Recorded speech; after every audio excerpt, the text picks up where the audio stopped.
Hi guys எல்லாரும் எப்படி இருக்கீங்க? இந்த வீடியோல நம்ம இந்த டிராமாவுடைய எபிசோட் 4 தான் பார்க்க போறோம். இதுக்கு முன்னாடி எபிசோட்ல ஹீரோ அவருக்கு நடந்த இன்சிடென்ட்டை வச்சு மக்கள் அந்த கில்லரை ஹீரோவை பார்க்குற அந்த ஒரு எண்ணத்தை மாத்தணும்ன்றதுக்காக அந்த கில்லருக்கு எதிராக ஒரு ஃபேக்கான நியூஸை உருவாக்கி இருப்பாரு. ஆனா கடைசியா ஹீரோ சொன்னது பொய் அப்படின்னு ப்ரூஃபோட கில்லர் மக்கள் எல்லார்கிட்டயுமே காமிச்சிருப்பான். இப்ப அந்த ஊர்ல இருக்கிற எல்லா மக்களுக்குமே இப்படி ஒரு ஃபேக்கான நியூஸை கிரியேட் பண்ணிருக்காங்கன்ற விஷயம் தெரிஞ்சிருச்சு. இப்ப அப்படியே 8 வருஷத்துக்கு முன்னாடி நடந்ததை காட்டுறாங்க. சீக்ஜுவோடைய பொண்ணு ஒருத்தன் குத்தி கொலை பண்ணிட்டு ஒரு இடத்துல போயிட்டு இருக்கான். அந்த கேஸை விசாரிக்கிறதுக்கு ஹீரோவும் ஜின்னும் தான் வராங்க. ஹீரோக்கு சீக்ஜுவையும் அவருடைய பொண்ணையும் நல்லா தெரியும்ன்றதுனால இப்படி அவ இறந்து போயிருக்கிறத பார்த்துட்டு ஹீரோக்கே ஒரு மாதிரி கஷ்டமா இருக்கு. அப்ப அந்த இடத்துக்கு சீக்ஜுவும் வராரு. அவருடைய பொண்ணை பார்த்து பயங்கரமா கதறி அழுதுகிட்டு இருக்காரு. அதுக்கப்புறம் சீக்ஜுவை வீட்டுக்கு கூட்டிட்டு வராங்க. ஹீரோவும் இந்த கேஸை பத்தி இன்வெஸ்டிகேஷன் பண்ணிட்டு இருக்காரு. அப்ப சீக்ஜு அவருடைய பொண்ணுடைய வீடியோஸை போட்டு பார்த்து பயங்கர மனவழியில அவருடைய பொண்ணை பார்த்து சிரிச்சுட்டு இருக்காரு. ஹீரோவுமே அதுக்கப்புறம் அந்த வீடியோவை பார்த்துட்டு இருக்காரு. இப்படி சீக்ஜுவோடைய பொண்ணை கொலை பண்ண அந்த கொலைகாரனை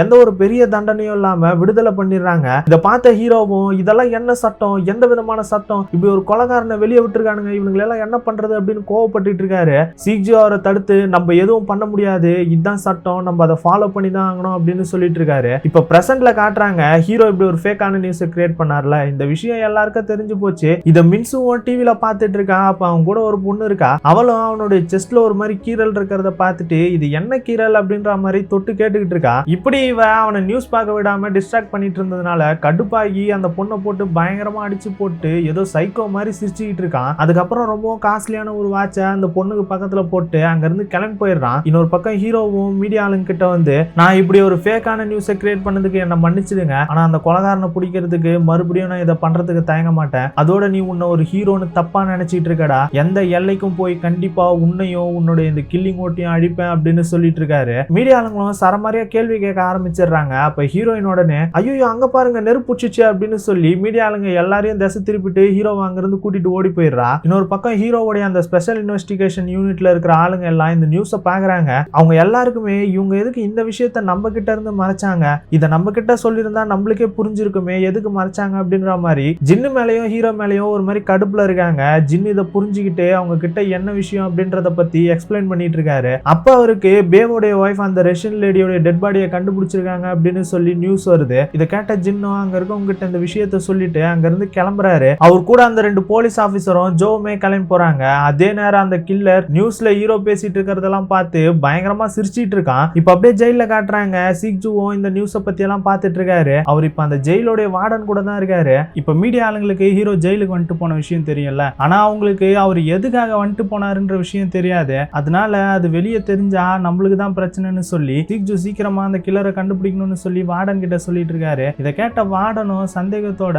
உங்களுக்கும் அந்த கில்லருக்கும் ஏதாச்சும் சம்பந்தம் இருக்கான்னு கேக்குறாரு. சீக்ஜு உடனே மூச்சான் ஒன்னும் முட்டாள் கிடையாது, அவன் என்னை தேடி இங்க வந்துட்டு போயிருக்கானா, கண்டிப்பா எனக்கு சம்பந்தப்பட்ட யாரோ ஒருத்தர் தான் அந்த கில்லரா இருக்கணும் அப்படின்னு சொல்லிட்டு இருக்காரு. அதோட ஹீரோயின் ஹீரோவை அந்த இன்சிடென்ட்ல இருந்து வெளியே கூப்பிட்டு வந்து காப்பாத்தினால அதனால நியூஸ் பேப்பர்ல அவளுடைய போட்டோவை போட்டு பிரேவான போலீஸ் ஆபீசர் அப்படின்ற மாதிரி போட்டு வச்சிருக்காங்க. இதை சீக்ஜு பார்த்துட்டு இருக்காரு. அப்போ உள்ள அந்த போலீஸ் ஆபீசர் சூல் வந்து சீக்ஜு அங்க இருந்து அவருடைய செல்லு கூட்டிட்டு போறாரு. அப்ப சீக்ஜு ஒரு இடத்துல நின்று சூரிய ஒளி அப்படியே வாங்கிட்டே நின்றுட்டு இருக்காரு. எவ்வளவுதான் சொல்லியும் அவர் அங்க இருந்து நகர்ற மாதிரியே தெரியல. அதனால சூல் பயங்கர கடுப்பாகி அவரை போட்டு அடிக்க ஆரம்பிச்சிடுறாரு. இப்படியே நைட் ஆகுது. இப்ப ஹீரோவுடைய ஃபேஸ் அந்த ஊர்ல இருக்கிற எல்லா மக்களுக்குமே தெரியும்ல, அதனால அவர் எங்க போனாலும் அவருக்கு பிரச்சனை தான். அதோட மீடியா ஆளுங்களும் அவர் எப்படா மாட்டுவாரு அப்படின்ற மாதிரி காத்துட்டு இருப்பானுங்க. அதனால ஹீரோயின் அவர் ஹோட்டல்ல தங்குறது வேற எங்கேயாச்சும் போய் தங்குறது ரிஸ்கா இருக்கும்னு சொல்லி அவளுடைய வீட்டுக்கு அவரை கூட்டிட்டு வரா. அப்ப மின்னு குளிச்சு முடிச்சுட்டு அக்கா வண்டியாக்கான்னு வெளியே வரா. வெளியே வந்தவ திடீர்னு ஹீரோவை பார்த்ததும் பயங்கரமா கத்திடுறா. ஹீரோவும் அப்படியே கத்திட்டு திரும்பி நின்னுக்கிறாரு. அதுக்கப்புறம் மின்னு இப்படி 2 லேடிஸ் இருக்கிற வீட்டுக்கு நீங்க வரீங்களே, அவதான் கூட்டு வரானா, உங்களுக்கு கூட காமன் சென்ஸ் கிடையாது? ஓ காமன் சென்ஸை பத்தி பேசுறியா, சரி போலீஸ் இன்வெஸ்டிகேஷன் பண்ணிக்கிட்டு இருக்கிற ஒரு விஷயத்துல ஸ்கூல் ஸ்டூடெண்ட் எல்லாம் உள்ள வரக்கூடாதுன்றதும் ஒரு காமன் சென்ஸ் தானே, நீயும் உள்ள வந்து சில பல வேலைகளை பார்த்ததானே அப்படின்னு சொல்லிட்டு இருக்காரு. அப்ப மின்ன அவர்கிட்ட நான் நேத்து அந்த வீட்டுக்கு வெளியே ஒருத்தன் ஓடி வரப்போ பிடிச்சேன்ல, அவன் ட்ரெஸ்ல இருந்து ஒரு மாதிரி பட்டாசு ஸ்மெல் மாதிரி வந்துச்சு. பட்டாசு ஸ்மெல்லா, ஒருவேளை அது கன் பவுடரா இருக்குமோ, அது கன் பவுடருடைய ஸ்மெல்லா இருந்தா அந்த கில்லர் தானே அந்த லேடியை காரோட வச்சு வெடிக்க வச்சான், அப்படின்னா அந்த வீட்டுக்கு வெளியே நான் பார்த்தது கண்டிப்பா அந்த கில்லிங் ஓட்டோடைய கில்லரா தான் இருக்கணும் அப்படின்னு சொல்லிட்டு இருக்கா. 2 பேரும் அப்படி பேசிட்டு இருக்கும் போதே அந்த கில்லர் பண்ணிட்டு இருக்கிறது சரியா தப்பா அப்படின்னு சொல்லி மாறி மாறி ஆர்கியூ பண்ண ஆரம்பிச்சிடுறாங்க. அப்போ ஒரு கட்டத்துல மின்னு இங்க பாருங்க, உங்களுக்கு ரொம்ப பிடிச்ச ஆளை எவனாச்சும் ஒருத்தன் கொலை பண்ணி அவன் வெளியே ஃப்ரீயா சுத்திட்டு இருந்தான்னு வைங்களேன், நீங்க இப்ப அந்த கில்லர் பண்ணிக்கிட்டு இருக்கிறது தப்புன்னு சொல்லிட்டு இருக்க மாட்டீங்கன்னு சொல்றா. இப்படி இவ சொல்லிட்டு இருக்கும் போதே ஒரு மாதிரி கண்கலங்க ஆரம்பிச்சிடறா. ஆனா ஹீரோ விட்டு கொடுக்காம அவகிட்ட ஒரு மாதிரி ஆர்கியூ பண்ணிட்டே இருக்காரு. மின்னும் கடுப்பாய் அங்க இருந்து எழுந்து போயிடுறா. ஹீரோயினும் பின்னாடியே போயிட்டு ஏன் மின்னு இப்படி பண்ணிட்டு இருக்க, சரி இதை விட்டு தள்ளு, நீயும் உன் ஃப்ரெண்டும் தான் அந்த கில்லர் ரொம்ப க்ளோஸ்ல பாத்துருக்கீங்க, அதனால நீங்க 2 பேரும் நாளைக்கு போலீஸ் ஸ்டேஷனுக்கு வந்து அதை பத்தி சில விஷயங்களை சொல்லுங்கன்னு கேக்குறா. மின்னும் ஏதோ ஒண்ணு, ஆனா நாளைக்கு காலைல அந்த ஆள் நம்ம வீட்டுல இருக்க கூடாது, போகும்போது குப்பை தொட்டி எல்லாம் கிளீன் பண்ணி வச்சுட்டு போ சொல்லுங்கன்னு சொல்லிட்டு பெஸ்ட போட்டு படுத்து தூங்கிடுறா. ஹீரோவும் ஹீரோயினுடைய அப்பா அம்மா போட்டோவெல்லாம் அப்படியே பார்த்துட்டு இருக்காரு. அப்ப ஹீரோயின் 2 பேரும் குடிக்கிறதுக்காக பீர் எடுத்துட்டு வந்து வைக்கிறா. ஹீரோவும் பீர் குடிக்கும் போதுதான் ஹீரோயினுடைய காது பின்னாடி ஒரு கீரல் மாதிரி இருக்கிறத பாக்குறாரு. இவர் இப்படி பார்த்ததை ஹீரோயினும் நோட் பண்ணிடுறா. இந்த தழும்பெனுக்கு நான் 20 வயசா இருக்கும் போது நடந்த ஒரு ஆக்சிடென்ட்னாலதான் உருவாச்சு. நான் எப்பெல்லாம் ஸ்ட்ரெஸ்ஸா இருக்கணும் அப்பெல்லாம் இந்த தழும்பு எனக்கு ஒரு மாதிரி எரியும். அந்த ஆக்சிடென்ட்ல தான் உன்னுடைய அப்பா அம்மா இறந்துட்டாங்களா? ஆமா, அந்த ஆக்சிடென்ட்ல தான் இறந்துட்டாங்க. நான் அதுக்கப்புறம் அதுல இருந்து கொஞ்சம் கொஞ்சமா வெளியே வந்துட்டேன். ஆனா மின்னுடைய கண்ணு முன்னாடியே அவங்க 2 பேரும் இறந்து போனதால மின்னால மட்டும் அதுல இருந்து அவ்வளவு சீக்கிரம் வெளியே வர முடியல. அதனாலதான் அவ என்ன குறிச்சு எப்பவுமே எனக்கு ஏதாச்சும் ஆயிடுமோன்னு பயந்துட்டே இருப்பா. அந்த ரீசனுக்காக தான் நேத்து கூட என்னை விட்டு இல்லாம அவ சிக்ஜோடைய வீட்டுக்கும் வந்தான்னு சொல்லிட்டு இருக்கா.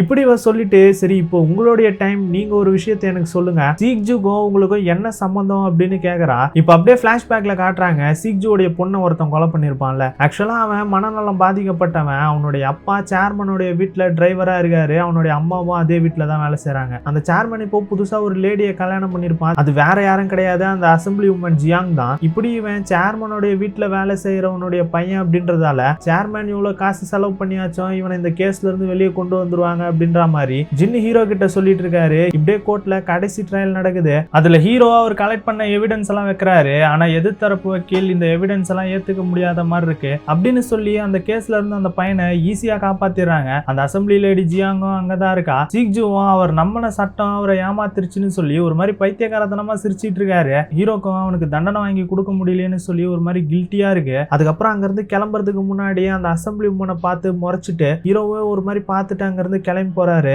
அதுக்கப்புறமா தான் அவரு அந்த பையன் நைட்ல ஒரு இடத்துல தனியா இருக்கும் போது அவனை குத்தி கொலை பண்ணிருப்பாரு. அந்த டைம்ல தான் ஹீரோவும் அவரை சேஸ் பண்ணிட்டு வந்து கன் பாயிண்ட்ல புடிச்சிருப்பாரு. இப்ப அப்படியே பிரசன்ட்ல காட்டுறாங்க. ஹீரோ இந்த விஷயத்தை எல்லாம் ஹீரோயின் கிட்ட சொல்லிட்டு, என்னால அந்த குற்றவாளிக்கு தண்டனையை வாங்கி கொடுக்க முடியல, அதனாலதான் சீச்சு அந்த மாதிரி பண்ணாரு அப்படின்னு சொல்லி ஒரு மாதிரி ஃபீல் பண்ணிட்டு இருக்காரு. அப்ப ஹீரோயினும் ஹீரோவை அந்த இன்சிடென்ட்ல இருந்து காப்பாத்தி வெளியே கூப்பிட்டு வந்திருப்பாள். அதை விட 2 பசங்க வீடியோ எடுத்துட்டு இருந்திருப்பானுங்களே, அந்த 2 பசங்க யாருன்னு நம்ம கண்டுபிடிக்கணும்ன்ற மாதிரி சொல்லிட்டு இருக்கா. அந்த டைம் அவங்க 2 பேருடைய மொபைலுக்குமே பேவோடைய ஒய்ஃப் அந்த ரஷ்யன் லேடி இறந்து போன விஷயத்தை பத்தி டெக்ஸ்ட் மெசேஜ் வருது. அதுக்கப்புறம் ஹீரோவும் ஹாஸ்பிட்டலுக்கு கிளம்பி போறாரு. அப்போ போஸ்ட்மார்ட்டம் ரிப்போர்ட்ல இந்த லேடி உங்களை கொலை பண்ண வந்த அந்த கில்லர் கிட்ட ஒரு மாதிரி கஷ்டப்பட்டு அவங்க கூட சண்டை போட்டு தப்பிக்க ட்ரை பண்ணிருக்காங்க அப்படின்ற விஷயம் ஹீரோக்கு தெரிய வருது. இந்த விஷயத்தை கேட்ட ஹீரோக்கு, அப்படின்னா இந்த கொலையை பண்ணது கண்டிப்பா அந்த கொலைகாரனா இருக்கிறதுக்கு வாய்ப்பு இல்ல.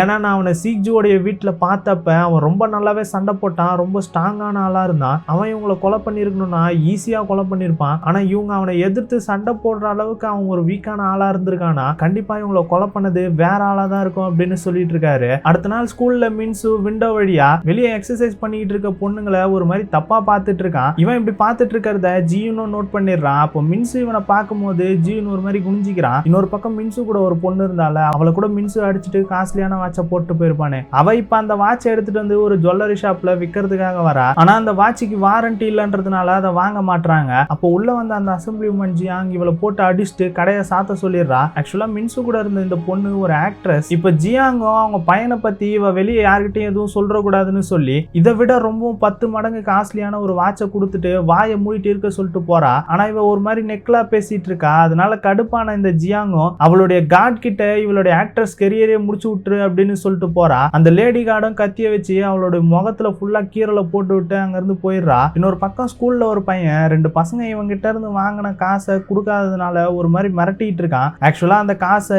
இவன் தான் வற்புறுத்தி அந்த பசங்களை வாங்க வச்சிருப்பானு. இப்ப அப்படியே வட்டி வசூல் பண்ற மாதிரி அவனுடைய காசு திரும்ப கேட்டுட்டு இருக்கான். அதோட அவன் ஓட்டு முறையிலே நம்ம முடிவு பண்ணிக்கலாம்னு சொல்லி அந்த கில்லிங் ஓட் மெத்தட் படியே நான் பண்ணிட்டு இருக்கிறது தப்புன்னு யாரெல்லாம் நினைக்கிறீங்க கையை தூக்குங்க அப்படின்னு கேக்குறான். எல்லாருமே அவனுக்கு பயந்துட்டு கையை தூக்க மாட்டாங்க. அந்த இடத்துலதான் ஜியோனும் இருக்கான். அப்போ மின்ன அங்க வந்து நீ பண்றது தப்புடா அப்படின்னு சொல்லி கையை தூக்கிட்டு அந்த 2 பசங்களையும் அங்க இருந்து கூட்டிட்டு போக பாக்குறான். இவன் கடுப்பாயி பக்கத்துல இருந்த ஒரு கட்டச்சாறு எடுத்து மின்ன அடிக்க போறான். அப்ப ஜியோன் குறுக்க வந்து அந்த அடியை அவன் வாங்கிக்கிறான். இன்னொரு பக்கம் ஹீரோ அவருடைய ஆபீஸ்க்கு வராரு. அங்க வந்து எல்லார்கிட்டையும் என்ன மன்னிச்சிடுங்க, என்னால உங்க எல்லாருக்கும் ஒரு மாதிரி கெட்ட பேர் ஆயிடுச்சு அப்படின்னு சொல்றாரு. இதை கேட்ட அங்க இருந்து அந்த லேடி போலீஸும் என்ன பேசிட்டு இருக்கீங்க, நீங்க உயிரோட இருக்கீங்களா இல்லையான்னு அங்க நாங்க கவலைப்பட்டுட்டு இருந்தோம். நீங்க இப்போ உயிரோட இருக்கீங்க, அதான் எங்களுக்கு முக்கியம். நீங்க இந்த மாதிரி சாரி எல்லாம் கேட்டு இல்லாம பழைய மாதிரி நல்லா கெத்தாவே பேசுங்க அப்படின்னு சொல்லிட்டு எல்லாரும் அவங்க வேலையை பாக்குறதுக்காக போயிடுறாங்க. ஹீரோவா அதுக்கப்புறம் அவரோட இன்வெஸ்டிகேஷன் ஆரம்பிக்கிறாரு. பேவோடைய ஃபியூனரல்ல அவனுடைய ஒய்ஃபை கொண்டாங்கல்ல, அதனால அந்த ஃபியூனரல்ல இருந்த சிசிடிவி ஃபுட்டேஜ் எல்லாம் பாக்குறாங்க. அதுல அந்த கொலகாரனுடைய ஃபேஸ் சுத்தமா தெரியல. அதோட அவன் கேமரா மேல ஸ்ப்ரே அடிச்சு கேமராவே மறைச்சு விட்டுருக்கான். அந்த ஃபியூனரல்ல பேவோ ஒரு டிரைவர் கூட்டிட்டு போயிருப்பான்ல, அந்த டிரைவர் இருக்கிறத ஹீரோவும் ஜின்னும் கவனிக்கிறாங்க. இவன் பேவோடைய ஃபியூனரல்ல என்ன பண்ணிட்டு இருக்கான் அப்படின்னு இவங்க யோசிச்சுட்டு இருக்கும் போது மின்னும் ஜியூனும் ஹாஸ்பிட்டல்ல இருக்காங்கன்னு சொல்லி கால் வருது. ஹீரோயினும் ஹீரோ கிட்ட சொல்லிட்டு அங்க இருந்து கிளம்பி போறா. அதே நேரம் மின்னும் ஜியூனும் ஹாஸ்பிட்டல்ல இருக்காங்க. ஜியூனுக்கு கையில பயங்கரமா அடிபட்டு இருக்கு. மின்னுக்கு சில ஸ்கிராட்ச் தான் இருக்கு. அப்ப மின்னு அங்க ஒரு டாக்டர் பேஷண்ட் ஒரு மாதிரி தப்பா போட்டோ எடுத்துட்டு இருக்கிறத பாக்குறா. இத பார்த்து அவ கோவப்பட்டு அவங்க கிட்ட கேக்குறதுக்காக போக ஜியூன் அவளை தடுத்து, அவன் இதை பண்ணான்னு நீ சொன்னீங்கன்னா யாரும் நம்ப மாட்டாங்க, ஆதாரம் இல்லாம கோவப்படுறது வேஸ்ட் தான் அப்படின்னு சொல்லிட்டு இருக்கான். அப்ப ஹீரோயின் ஹாஸ்பிட்டலுக்கு பதறி அடிச்சுட்டு வரா. மின்சு அங்கதான் இருக்கான். அவனும் ஹீரோயினை பார்த்துட்டு, நீங்க தானே மின்னுடைய அக்கா, மின்னுக்கு நீங்க பதற அளவுக்கு ஒண்ணும் இல்ல, அவளுக்கு சில ஸ்கிராட்ச் தான், ஜியூனுக்கு தான் கையில அடிபட்டிருக்கு அப்படின்னு சொல்றான். மின்னும் ஹீரோயினை பார்த்துட்டு ஓடி வரா. ஹீரோயினும், என்னடி பண்ணி வச்சிருக்க நீ, மறுபடியும் எதனா ஒண்ணு பண்ணிட்டியா, உன்னால எப்ப பாரு ஜியூனுக்கு தான் பிரச்சனைன்னு சொல்லி ஜியூன் கிட்ட மன்னிப்பு கேட்டுட்டு இருக்கா. அதோட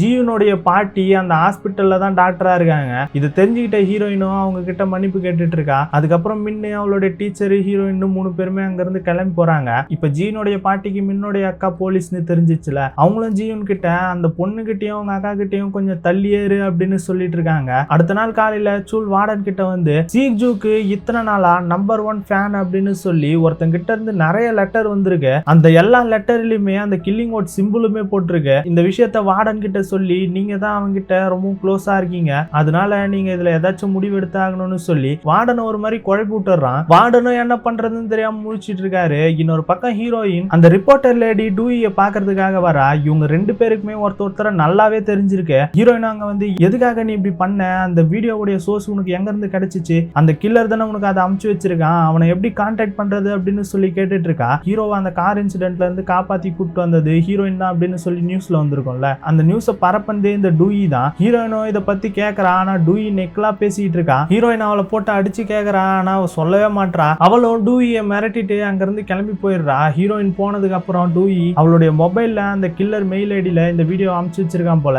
அந்த மெயில் ஐடியை மொபைல்ல இருந்து டெலீட் பண்றா. இன்னொரு பக்கம் ஹீரோ அந்த போலீஸ் ஆபீசர் சூல வந்து மீட் பண்றாரு. அவன் சீக்ஜூக்கு வந்த அந்த லெட்டர் எல்லாத்தையும் எடுத்துட்டு வந்து ஹீரோ கிட்ட கொடுக்குறான். ஆனா கொடுக்கறதுக்கு முன்னாடி இந்த லெட்டரை கொடுக்கறதுக்காக நிறைய காசு வேணும் அப்படின்ற மாதிரி கேட்கறான். ஹீரோ சும்மா இருப்பாரா, என்கிட்ட நீ காசு கேட்கறியா அப்படின்னு சொல்லி அவனுடைய கையில ஹேண்ட் கஃப் போட்டு, அடுத்தவங்களுடைய மெயில அத்துமீறி எடுத்தது லெட்டர்ஸை திருடிட்டு வந்தேன்னு சொல்லி உன் மேல கேஸ் போட்டுருவேன், இந்த லெட்டர் அதுக்கு எவிடன்ஸாவும் எடுத்துக்கோன்னு சொல்லி மிரட்டுறாரு. அவனும், எப்பா அப்பெல்லாம் ஏதோ பண்ணி தொலைச்சிடாத, இந்த லெட்டரை நீயே வச்சுக்க, எனக்கு ஒரு கேக் மட்டும் வாங்கி கொடுன்னு சொல்லி கதறிட்டு இருக்கான். அதுக்கப்புறம் ஹீரோ அந்த லெட்டர் எல்லாத்தையும் எடுத்துட்டு வந்து ஹீரோயின் கிட்ட கொடுத்து, இந்த எல்லா லெட்டரும் நம்பர் 1 ஃபேன்ன்றவங்க கிட்ட இருந்து சீக்ஜூக்கு வந்திருக்கு, இது எல்லாத்தையும் அனலைஸ் பண்ணி பாரு அப்படின்னு சொல்லி கொடுக்குறாரு. ஹீரோயினும் அந்த எல்லா லெட்டரையும் அனலைஸ் பண்ணி பாக்குறா. அந்த எல்லா லெட்டரும் வேற வேற இடத்துல இருந்து வந்திருக்கு. அதோட அந்த லெட்டர்ல எப்படிப்பட்டவங்களை கொலை பண்ண போறாங்க, அவங்களை எப்படி கொலை பண்ண போறாங்க அப்படின்றத இன்டைரக்டா கொடுத்துருக்காங்க. இதை எல்லாமே ஹீரோவும் ஹீரோயினும் படிச்சு பார்த்து கண்டுபிடிச்சிடுறாங்க. அதோட அந்த லெட்டர்ல நடுவுல நிறைய பேஜ் மிஸ் ஆகுது. கண்டிப்பா அந்த பேஜ்ல தான் யாரை கொலை பண்ண போறாங்க அப்படின்ற லிஸ்ட் இருக்கணும் அப்படின்னு சொல்லி கெஸ் பண்றாங்க.